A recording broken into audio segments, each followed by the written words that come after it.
নমস্কাৰ সকলোকে স্বাগতম জনাইছো আসাম কেৰিয়াৰ পইণ্ট ইউটিউব চেনেলটোলৈ। বন্ধুসকল, আজিৰ এই ভিডিঅ'ত আমি আপোনালোকৰ 27 এপ্ৰিল অৰ্থাৎ আজি অনুষ্ঠিত হৈ যোৱা এছএছচি জিডি এক্সামৰ ছেকেণ্ড শিফটৰ কেইটামান মেমৰি বেছ জিকে কুৱেশ্যন ডিছকাছ কৰিম।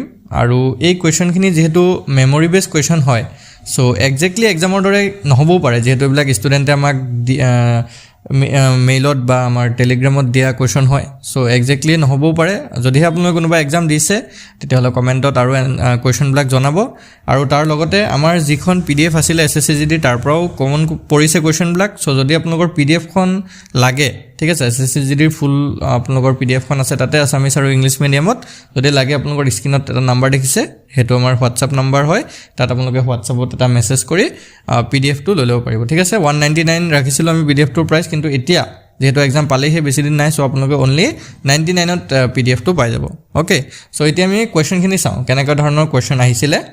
ফাৰ্ষ্ট এনেকুৱা এটা কুৱেশ্যন আহিছিলে, the first 5-year plan 1951 to 1956 was based on which model? প্ৰথম যিটো পঞ্চবাৰ্ষিক পৰিকল্পনা আছিল, সেইটো 1951 পৰা 1956 চনলৈকে আছিলে, এইটো কোনটো আৰ্হিৰ ওপৰত ভিত্তি কৰি নিৰ্মাণ কৰা হৈছিলে, ঠিক আছে।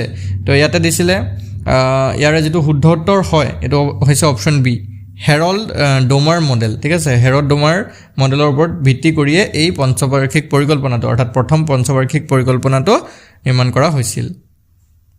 Next, in which year was the PCPNDT Act implemented in India to completely ban pre-natal sex determination? অৰ্থাৎ ভাৰতত প্ৰসৱৰ পূৰ্বে লিংগ নিৰ্ণয় সম্পূৰ্ণৰূপে নিষিদ্ধ কৰিবলৈ PCPNDT আইনখন কোন বছৰত কাৰ্যকৰী কৰা হৈছিল? তো ইয়াৰ যদি আমি ৰাইট আনচাৰ চাওঁ, এইটো হৈছে অপশ্যন বি, 1994ত এই আইনখন কাৰ্যকৰী কৰা হৈছিল। নেক্সট কুৱেশ্যনটো হৈছে, which holy book is mainly recited during Hola Mohalla by Sikhs? Hola মহল্লাৰ সময়ত শিখসকলে মূলতঃ কোনখন পবিত্ৰ গ্ৰন্থ আবৃত্তি কৰে, ঠিক আছে, কোনখন গ্ৰন্থ আবৃত্তি কৰে? আদি গ্ৰন্থ নে দশম গ্ৰন্থ নে গুৰু গ্ৰন্থ চাহিবজী নে বাল্মীকি ৰামায়ণ? তো ইয়াৰ যিটো কাৰেক্ট এনচাৰ আছিল, যিসকলে গুৰু গ্ৰন্থ চাহিব দিছে তেওঁলোকৰ ৰাইট হৈছে Guru Granth Sahib ji is the right answer. Next question, who appoints the finance secretary of India?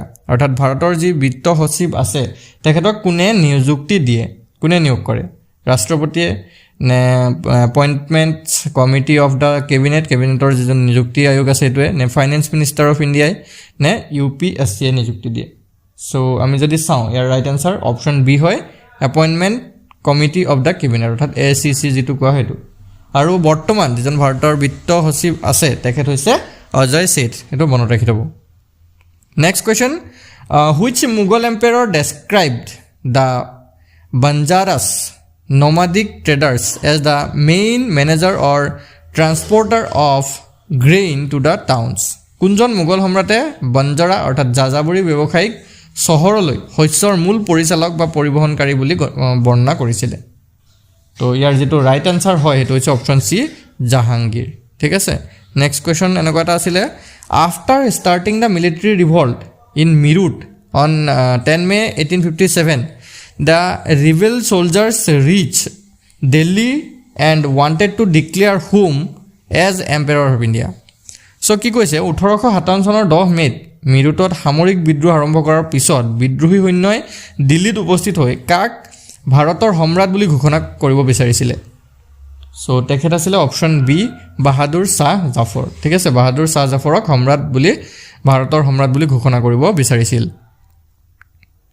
Now question 7, the famous Gaur dance or Gaur Maria dance is primarily performed on which occasion? তো বিখ্যাত যিটো গৌৰ নৃত্য আছে বা গৌৰ মাৰিয়া নৃত্য আছে এইটো মূলতঃ কোনটো উপলক্ষে পৰিৱেশন কৰা হয়? হোলী উপলক্ষে নে ৱেডিং অৰ্থাৎ মেৰিজ উপলক্ষে নে দিৱালী উপলক্ষে নে ৰক্ষা বন্ধনৰ উপলক্ষে পালন কৰা হয়?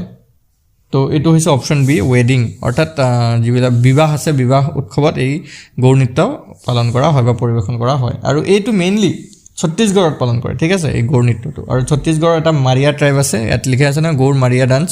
তো এই মাৰিয়া ট্ৰাইব অৰ্থাৎ মাৰিয়া জনগোষ্ঠীৰ লোকসকলেই পালন কৰে। নেক্সট চাওক according to the ESC PM report by how much has the domestic migration rate in India decreased in 2023 compared to that 2011 ESC PM or প্ৰতিবেদন অনুসৰি 2011 চনৰ তুলনাত 2023 চনত ভাৰতৰ ঘৰুৱা প্ৰব্ৰজনৰ হাৰ কিমান হ্ৰাস পাইছে সো এটো যদি আমি চাওঁ অপচন বি 11.78% হ্ৰাস পাইছে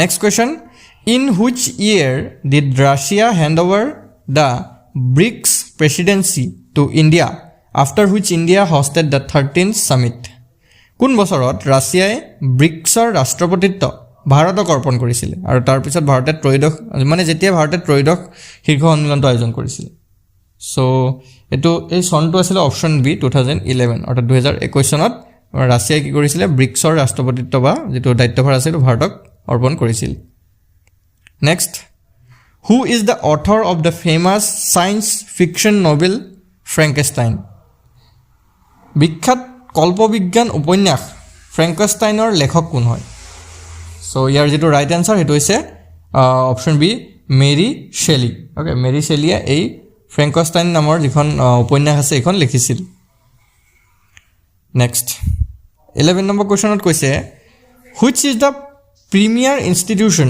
in India responsible for financing and monitoring the accounts of import and export আমদানি আৰু ৰপ্তানিৰ একাউণ্টৰ বিত্তীয় সাহায্য আৰু নিৰীক্ষণৰ দায়িত্বত থকা ভাৰতৰ কোনটো প্ৰধান প্ৰতিষ্ঠান হয় সো এটো হৈছে option C EXIM bank next what is the standard length of a field hockey pitch field hockey খেলপথাৰৰ মানক দৈৰ্ঘ্য কিমান হয় অৰ্থাৎ এটো যেটো দৈৰ্ঘ্য থাকে নহয় ফিল্ড হকিৰ যেটো খেলপথাৰ আছে তাৰ যেটো দৈৰ্ঘ্য হেতু হৈছে অপচন বি 91.4 মিটাৰ ওকে যেটো দৈৰ্ঘ্য দিছে দৈৰ্ঘ্যটো 91.4 মিটাৰ হয় next 13 number question where was the first world athletic championship held প্ৰথম বিশ্ব এথলেটিক চেম্পিয়নশিপ কোত অনুষ্ঠিত হৈছিল ৰোমত নে হেলচিনকিত নে টকিঅ নে পেৰিছ তো ইয়াৰে যিসকলে